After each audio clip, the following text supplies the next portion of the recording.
Hola, buenas, ¿qué tal? Muy bien. Bueno, qué gusto, qué honor para nosotros poder estar en contacto con vos. Bueno, Victoria, nosotros desde nuestro espacio, desde nuestro programa radial, venimos desde hace ya varios meses tratando la problemática y la crisis de refugiados que está sufriendo particularmente Europa. Y es por eso que queríamos dialogar con vos. Estuviste visitando el campo de refugiados en Lesbos y también de Ritsona hace pocos meses. Queríamos hablar un poquito a ver cómo fue esta iniciativa, cómo es que tomaste la determinación de ir.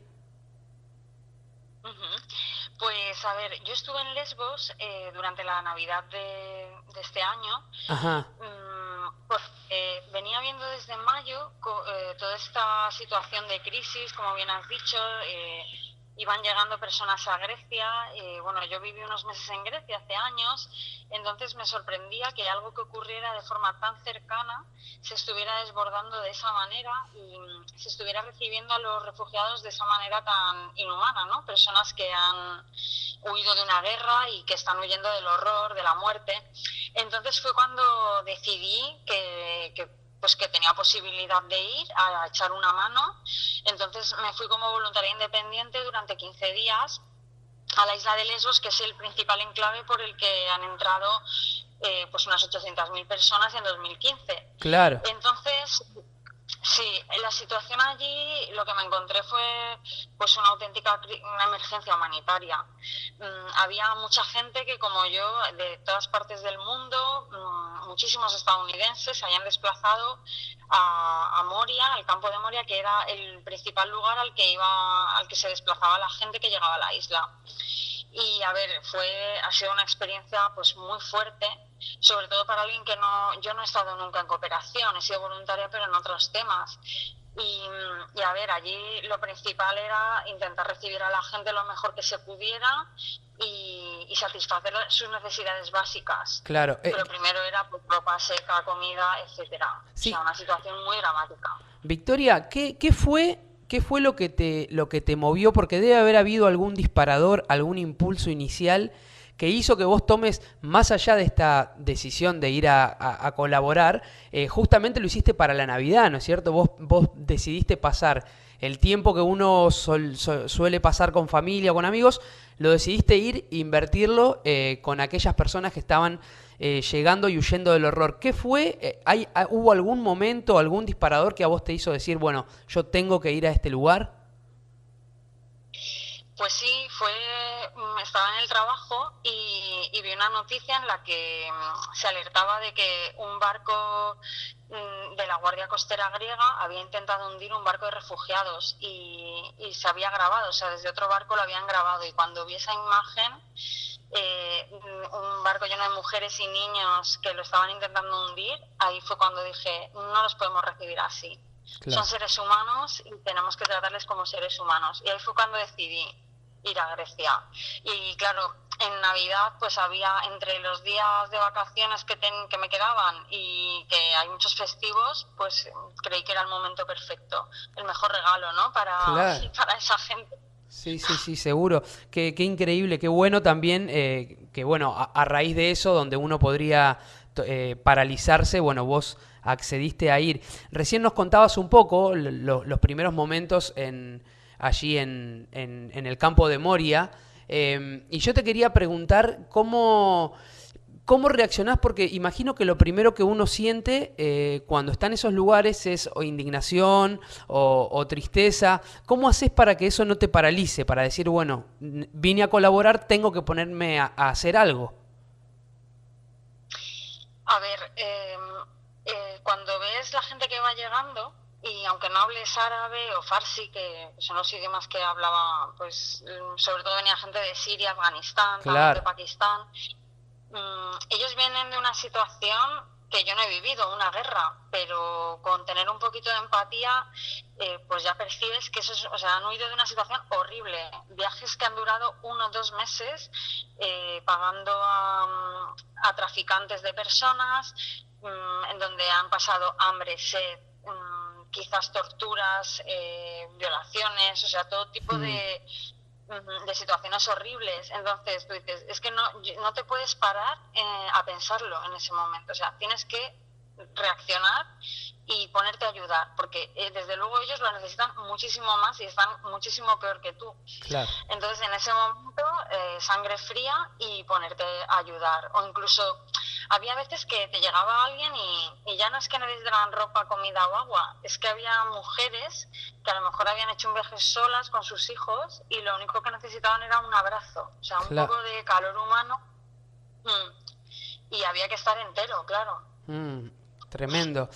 Victoria, vos mencionaste, ¿no? Tu primer lugar, tu primer visita justamente es Lesbos, un lugar clave en esta situación migratoria, donde llegan miles de personas, aquellos que pueden llegar, ¿no? A través del Mediterráneo, sabemos que hay muchos que no lo logran.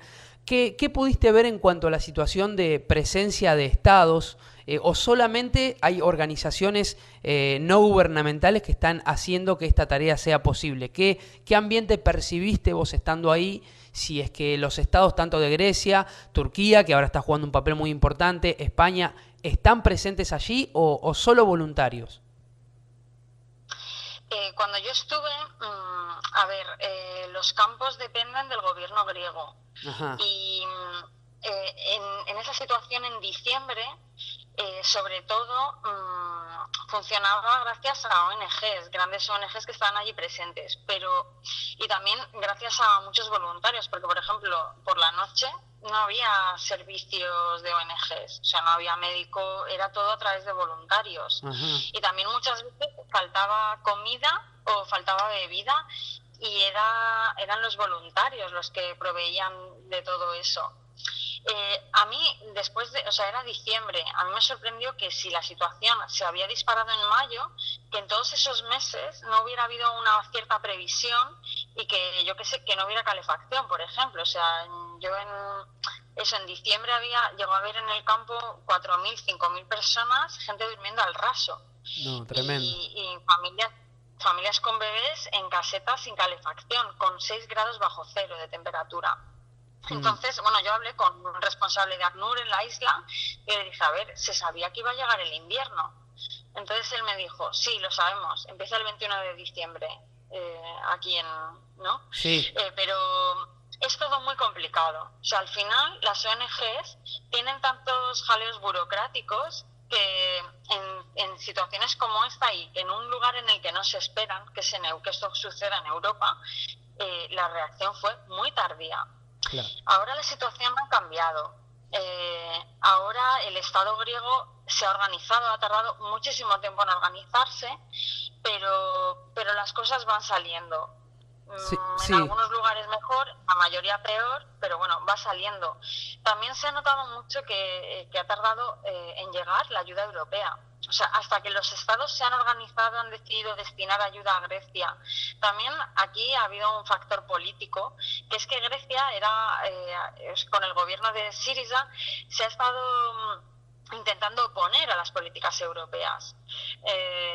Es decir, ellos no querían postrarse ante los dictados de la Troika y ellos querían gestionar su país de una manera en la que no se castigara tanto a su población. Es decir, claro, ellos se han visto envueltos en un momento que les ha tocado la parte más grave de la crisis humanitaria, mezclado con que tenían que recortar su déficit y atender a los dictados de Europa. Entonces se ha mezclado un poco la situación política con esta grave crisis humanitaria y por eso se ha tardado tanto en reaccionar. Finalmente Tsipras no ha tenido más remedio que aceptar lo que pedía Europa y con este cambio de actitud ha sido cuando creo que se ha empezado a notar la llegada de esas ayudas. O sea, ahora ya sí que está empezando a llegar más servicios para las personas que piden refugio.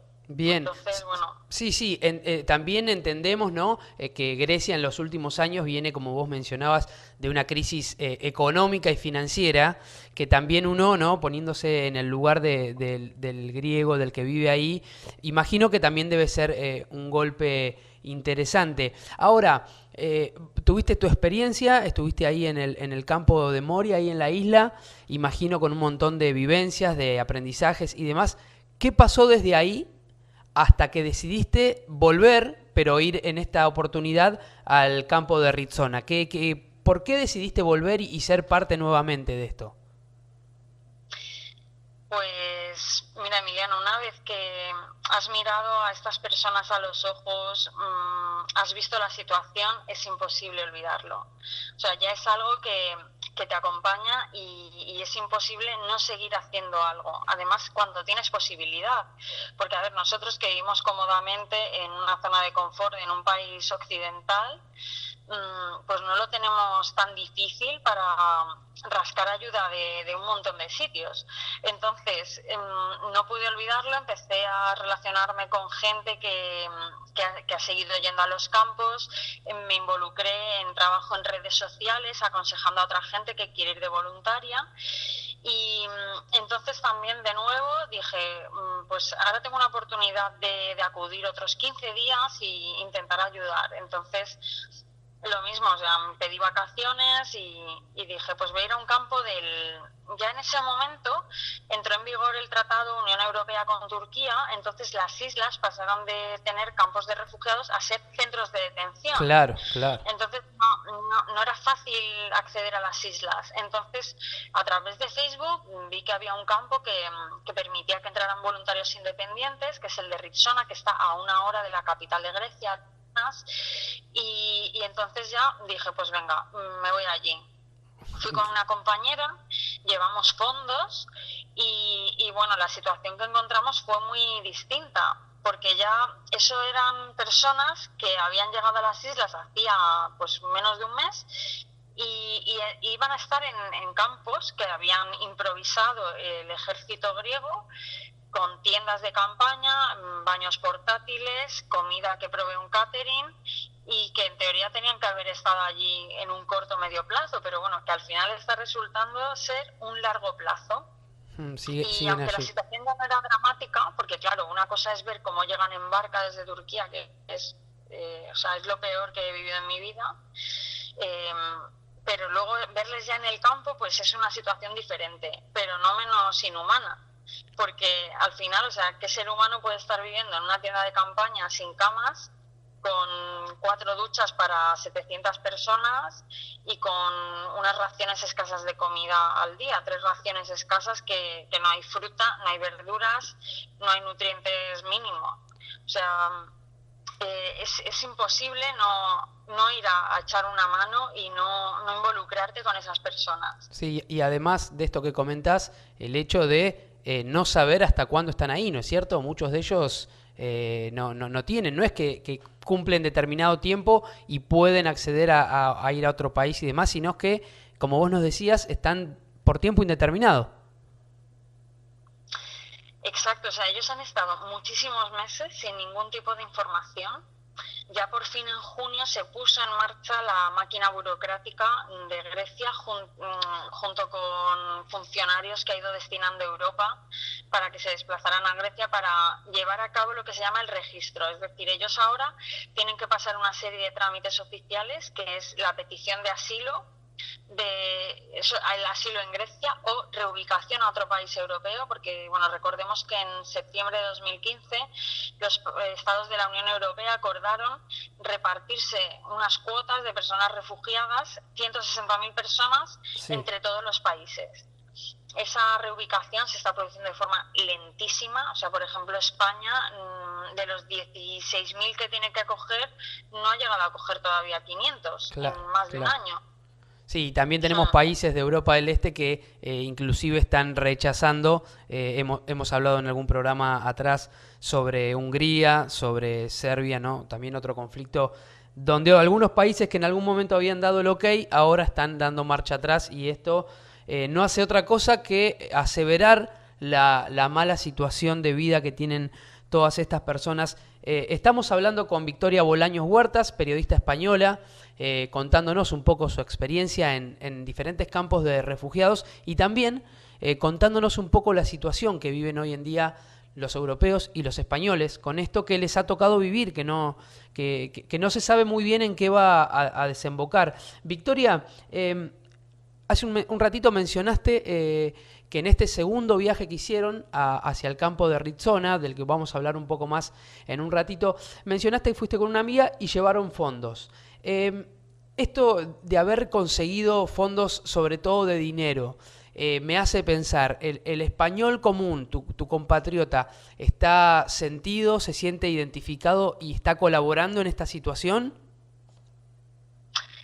Pues, a ver, yo en mi entorno, bueno, dentro de mi empresa, familia, amigos, y luego otra gente que he ido conociendo en los últimos meses, o sea, mi percepción de los españoles ha cambiado bastante. O sea, creo que somos muy solidarios porque la gente se ha volcado. Tú cuando dices, mira, es que hay niños que no tienen ropa, no tienen leche, la gente enseguida, mucha gente, y gente anónima que yo no conozco, o sea, a mí me han llegado a dar donaciones, gente desconocida.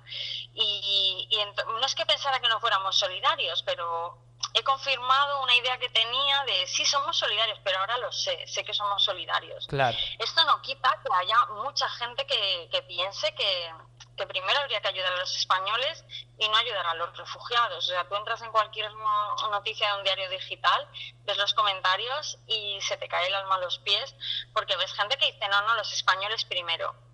Pero claro, es que una cosa no quita la otra. Tal claro cual. Que hay que ayudar a los españoles y a la gente que no puede pagar la luz, por supuesto, pero no podemos dar la espalda a gente que está huyendo de una muerte segura, porque no olvidemos que España hace 70 años vivió una guerra civil y muchísimos españoles tuvieron que emigrar a Europa, a Argentina, Seguro. a Chile, a México, y se ha ayudado a toda esa gente que está huyendo de la muerte. Entonces, ¿cómo no vamos a ayudar?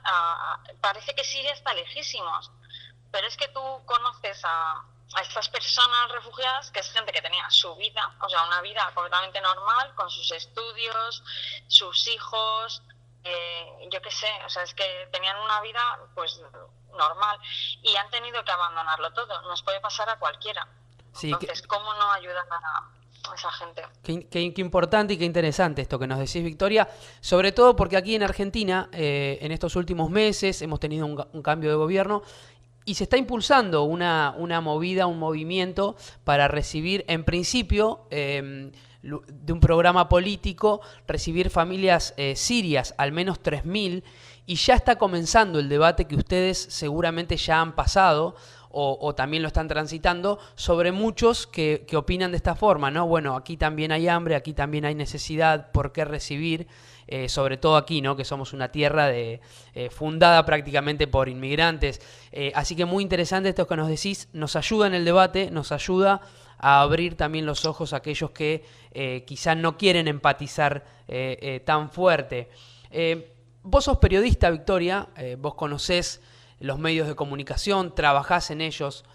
¿Cómo crees o cómo ves el rol de los medios de comunicación en cuanto a esta crisis de refugiados en Europa? ¿Crees que están funcionando a favor, que están concientizando, que están ayudando con campañas? ¿O crees que también hay un juego un poco sucio y peligroso desde los medios de comunicación? Pues a ver, hay que distinguir entre aquellos países que son más proclives a acoger a personas refugiadas, como podría ser, bueno, Alemania hasta hace cierto tiempo, o por ejemplo Suecia. En España creo que se está haciendo bastante neutral en ese sentido, o sea, no veo campañas muy agresivas en contra, o sea, se informa acerca de la situación, se emiten reportajes y documentales, y creo que los periodistas están bastante volcados con este tema.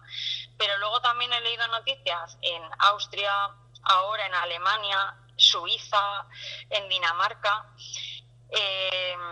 pues que sí, que creo que fomentan que haya un debate negativo y que haya rechazo hacia las personas refugiadas. También, por ejemplo, en el último caso que ocurrió, que 2 refugiados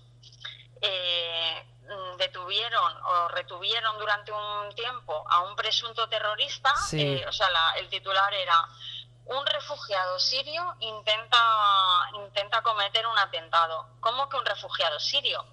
A ver, esa persona es un presunto terrorista, me da igual de dónde sea. Claro. o me da igual su condición. Evidentemente es una persona que ha accedido a Alemania y ha pedido asilo, como cualquier persona tiene derecho a pedir asilo. Resulta que es un presunto terrorista. No es un refugiado terrorista, es que no podemos confundir eso. O sea, y luego también en el caso de en Navidad, que hubo violaciones masivas y abusos sexuales en Alemania, en distintos puntos. O sea, mientras estaba en curso la investigación, empezó a decirse que habían sido refugiados los que habían abusado sexualmente de esas mujeres. Sí, y luego, tremendo. después de concluir la investigación, pues era un mínimo de esas personas. Hay que tener muchísimo cuidado y creo que el papel de los medios de comunicación es crucial. Y aquí la opinión no cuenta, o sea, cuentan los datos, los hechos. Y también se pueden destacar situaciones positivas. Creo que eso pues cogen un poquito los medios de comunicación. O sea, sí que, por ejemplo, yo he visto una historia de el máximo goleador de la Bundesliga es un chico refugiado.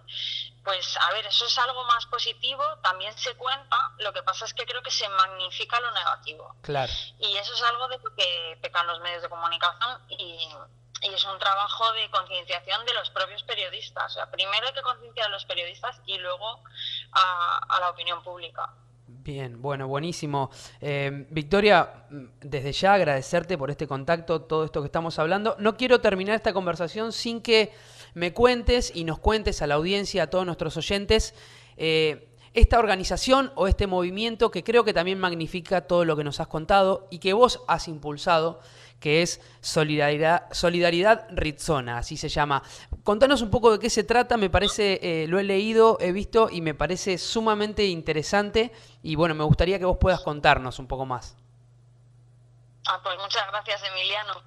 Te cuento, junto con otras 5 voluntarias que hemos estado en el campo de Rizzona, vimos que había una necesidad por parte de las personas con las que hemos seguido en contacto, que era pues que no podían seguir en el campo. O sea, familias con mujeres embarazadas principalmente decían que había habido una epidemia de hepatitis A en el campo.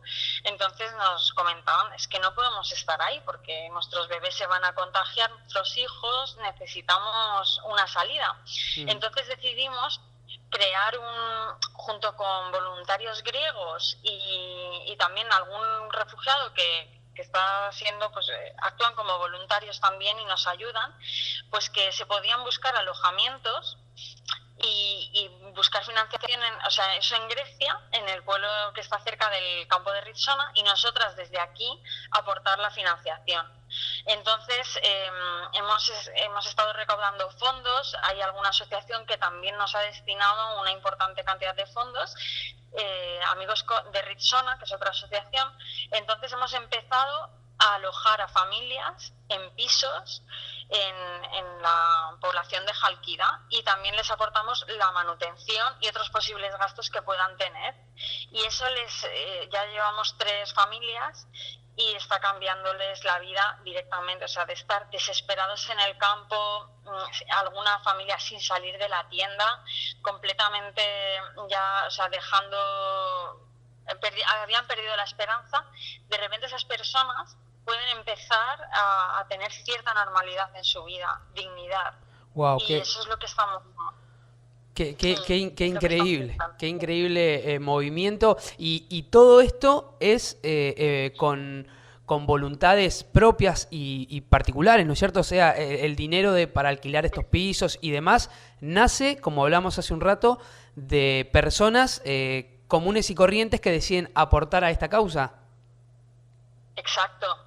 Son todo aportaciones privadas de personas que han decidido asociarse. O sea, incluso, por ejemplo, tenemos un matrimonio que también ha estado en Rizzona y que solamente ellos financian a una única familia. Y tenemos gente que aporta 10 euros al mes. Pues la gente nos da lo que puede darnos y lo que tiene. Y, por ejemplo, este fin de semana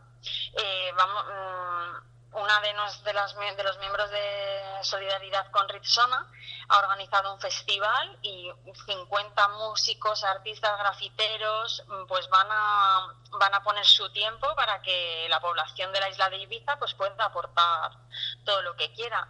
Y también tenemos habilitada una fila cero, que es para aquellos que no puedan acudir, que en nuestra página web solidaridadritsona.com pues se puede ver ahí no solamente la información de este festival, sino también cómo funciona nuestro sistema de alojamientos, cómo elegimos a las familias, que son familias vulnerables, y bueno, pues allí es donde vamos contando lo que hace nuestra asociación. Buenísimo, entonces repetimos, es www.solidaridadritsona, también lo pueden encontrar en Twitter @solidaridadritsona y en Facebook de la misma manera.